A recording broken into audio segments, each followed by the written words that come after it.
911, what's the address of the emergency? It's Louisville. Are we supposed to be evacuated? Did you get a notification about the previous? No.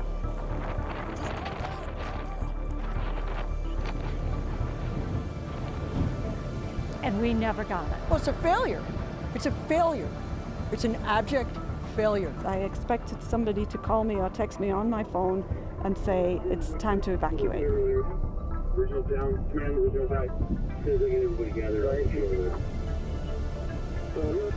The expectation should be that we're using every tool we can to alert people. So that's what I did. I don't even know. I just said I love you, Mommy, a lot of times. And then she screamed, and then the phone went dead.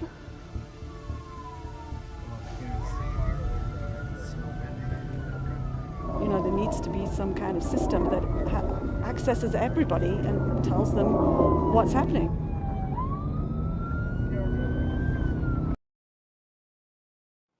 Good afternoon.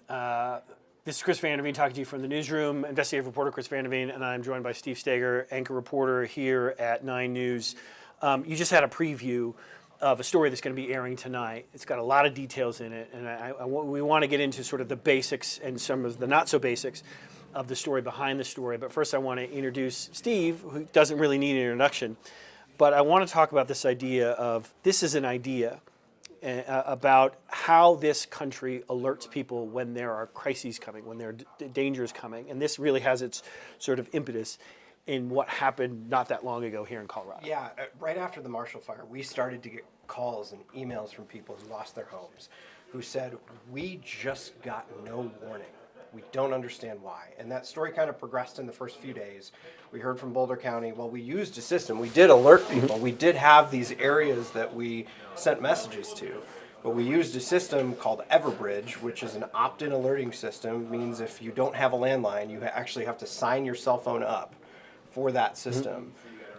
And we used that system, which we found since then, only about 24% of the county was opted in. And think about today, the number of plain telephone systems like this, you know, they don't exist very much. Everybody has one of these in their hands. What we started to ask questions about was, why couldn't there have been a better warning? We know because these phones go off constantly anytime there's a missing child somewhere, and that Amber Alert goes off. So we asked why. We started to find out that Boulder had applied for this program to be able to send that kind of alert 2.5 years before the Marshall Fire, and did not get the system set up in time. And correct me if I'm wrong, but it's a system sort of colloquially known as WEA. Wireless Emergency Alerts. And that is, in essence, you'll get an alert on your phone. Yes. Is it that simple? So the thought is that an emergency manager, for looking at a map of an area, can say, we need to evacuate this neighborhood. They can draw a circle on the map, and using WEA, as long as all the different carriers are signed up, which most major carriers are, they can send a message to every phone in that geographic area. Now, there are problems with it, and we report on them all the time, that the messages go a lot further than they were intended to.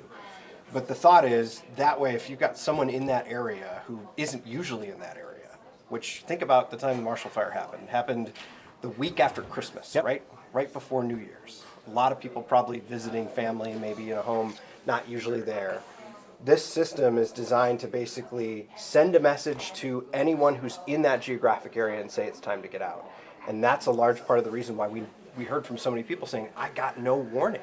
And so let's go back to that. December 30th, the day before New Year's Eve, Colorado, a ridiculous wind event that comes into Boulder County.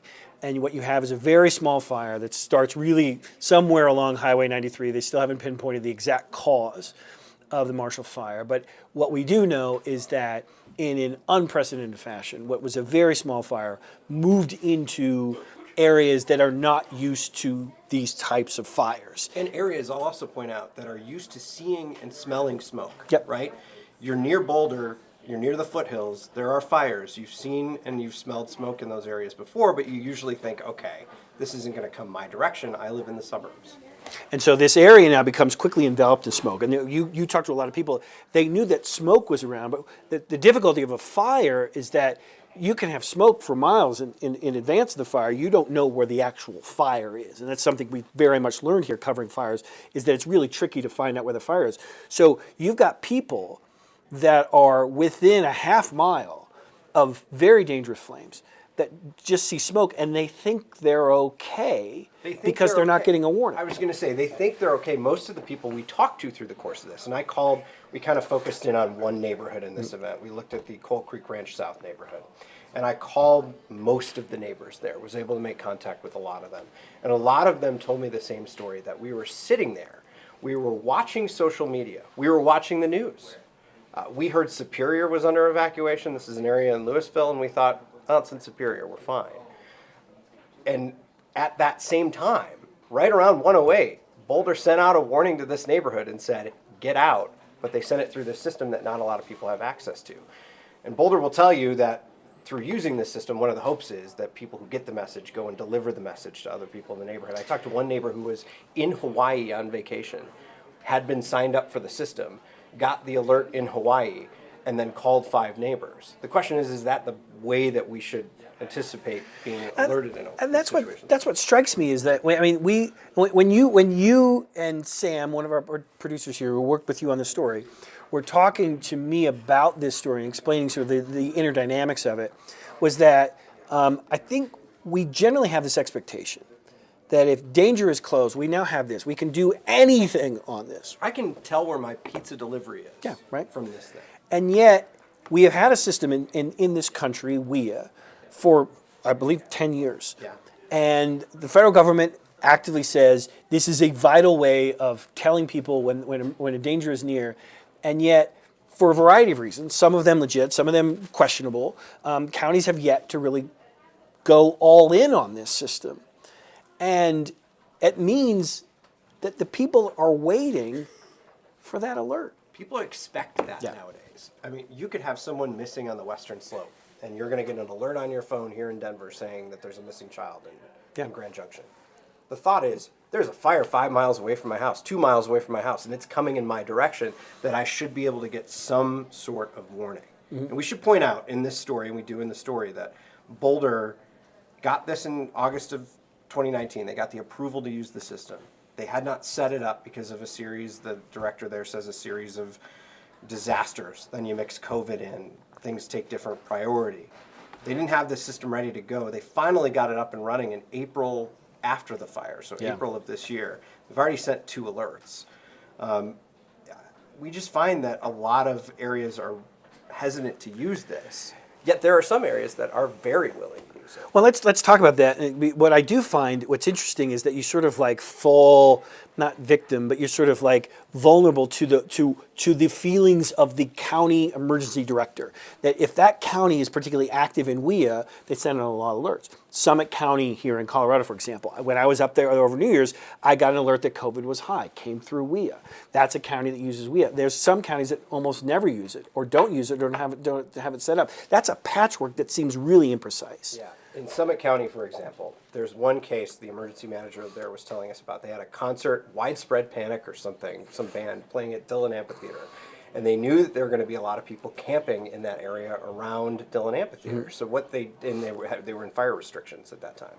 They wanted people from out of town to know that. But they didn't want to alert the whole county because everybody knows about it. So he literally, on a map, drew a polygon in the areas where people would be camping that basically said, just so you're aware, we're under stage 1 fire restrictions. They're incredibly liberal in their use of WIA in Summit County.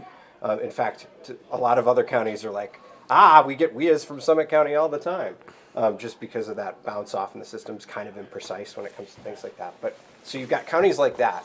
Then you've got counties who have the system and have never used it. Mm-hmm. Then they'll go to roll out and use it for the first time. They discover all sorts of problems, then have to roll it back a little bit. So there's a patchwork. Like, not every county is the same, and you can't really have the same expectation wherever you go. So you met a guy by the name of Chris Godley. Tell me who Chris Godley is and why this matters to the story. So in 2017, in Sonoma County, California, there was a fire that killed 22 people and burned, I think it was 5,000 homes, a little bit over 5,000 homes, the Tubbs Fire. Mm-hmm. And that fire was a lot like the Marshall Fire, except it happened in the middle of the night. Yep. And so you have a lot of people in a lot of senior communities who are asleep, who aren't aware something's going on. It was a perfect storm, really, because the emergency manager was out of town. It was all staffers in the office who were relying on responding to this. They, in that fire, chose not to use WIA. WIA was an untested system at that point. Not a lot of people were using it for this type of use. Yeah. But there were so many people after that fire who were so upset at Sonoma County for not using that warning, for not using every aspect you possibly could to say, get the hell out, there's a fast-moving fire coming through, and that 22 people die, that in the kind of aftermath of that fire, there's so much anger, they fire the emergency manager, they bring in this guy named Chris Godley, who you'll meet tonight. Chris kind of just focuses on, we've got to be better at using this system, at alerting people. He ends up hiring a huge staff in their OEM, 2 of them, Office of Emergency Management, by the way. I realize that I've been in this for a while, so I'm like all over the weeds in this. But he hires a team in their Office of Emergency Management, 2 of them specifically devoted to alerting. The ones who are going to make sure that messages are precise and that messages go out, and who study how they work and how they don't work so that the office can use it in the best way possible. In that time since Chris Godley was hired in Sonoma County, they have sent 36 messages and have not had a single death, despite having 4 major fires that have rolled through Sonoma And that's County. the thing, is like it's this idea that you know, like you said, Boulder County, 24% of people had signed into the opt-in system, which we've been using for a number of years. A lot of times it's referred to, it's imprecise to refer to it as reverse 911. That's sort of a trade name, but It's like calling Kleenex or tissue a Kleenex. But that's in essence what it is. It was a different system in Boulder County, but it relies on this, we're going to call, don't call us, we'll call you kind of mentality. And the problem is, we ain't going to call you if you haven't signed up. And the additional problem is in Boulder County, only 1/4 of people had signed up. 1/4 of people had signed up, and then in the aftermath of the fire, they released a report about all the messages that they sent out, and only 1 in 5 people confirmed that they got that message. Now, you can infer different things from that because you get a call on your phone that says evacuate now, and sometimes you wait till the end and it says press 1 if you've received this message, or you get a text message and you have to touch a link to actually move on and confirm that you got the message. But that's a startling number when you think about it. It's not, again, it's, I go back to, I've said this to you a lot when you talk about the story, it's 2022. We've got technology. The question is, why aren't we using it? And I think what you guys are going to identify moving forward with this investigation is that there's some federal gaps here. I mean, there's some federal issues here that could be addressed in terms of making sure that, all we're trying to do is try to ensure that the right people get the right message at the right time, or the wrong time, depending on what, it's a bad situation. That's all we're trying to do. It's relatively simple. The question is, do we have the wherewithal to do it? And you look at Colorado right now, there are still 15 counties that don't have the capability to do this. They're mostly rural counties. They're mostly in the Eastern Plains. Some of the emergency managers you talk to will say things like, we've got 90% of people opted into our opt-in system. We don't feel the need. There's another emergency manager in Bent County who I talked to who said, I have a Post-it note on my computer that says I pause. But he's a one-person department, and he's constantly responding to things. And the federal training through FEMA to be able to use this system is intensive, and it takes time. And he doesn't have the time to do that. So how do you activate a system like that? They're going to need some sort of help, and they're going to need some sort of standards on how to do it. And what you don't want to do is to be learning as a disaster is unfolding. And it seems like that is happening way too frequently around this country. Look at what happened in Boulder County. Yeah. They say that supposedly, the original goal date for WIA was April of 2022 because of all the setbacks. And so they met their goal. But since that fire, even the county's emergency manager admits, we learned a lot from this fire, and we've gotten better from this fire. We now use this system whenever there's an evacuation. And I'll leave it with this, and I want to get your thoughts, is that while this story really concentrates on Boulder and Marshall and Sonoma County, this is not just a story about Boulder and Sonoma counties.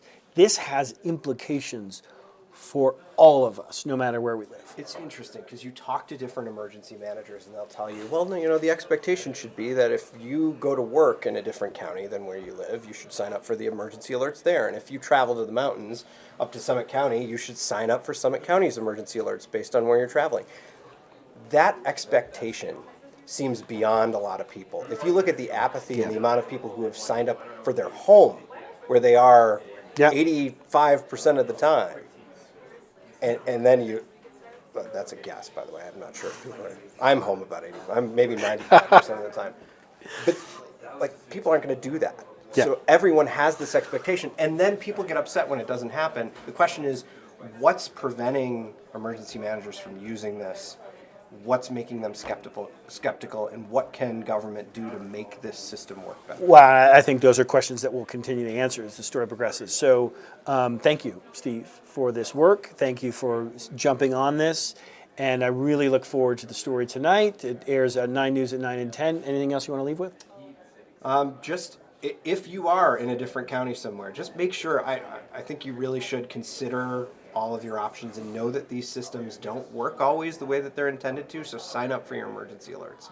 Look up your county, sign up for those alerts just to make sure that you are safe in the event of it. It's amazing to me. I had a good friend of mine who lived in the area where the fire burned, lost his home, and I asked him the day after the fire, I said, did you ever think anything like this was possible? He goes, not where I live. And that was the mentality of lots of people. Thousands of people in Louisville and Superior that day got a crash course in what can happen when a fire moves through a community. I've talked to people since the fire who talk about my neighborhood in Centennial and say, the same thing could happen there if the conditions are right. Yeah. The same thing could happen anywhere in Colorado if the conditions are right. The thing you need to do is make sure you're prepared. I'll admit, I wasn't signed up for emergency alerts until I covered the East Troublesome fire in Grand County and heard about their alerting system and thought, you know what, maybe I should do that. Yeah. Yeah. It drives my wife crazy whenever there's a thunderstorm warning, but You she know. gets a phone call and an email and a text message, Yeah. but she knows. Yeah. So, Well, thank you. yes. Thanks so much. And again, the story airs tonight on 9 News at 9 and 10. Thanks for joining us.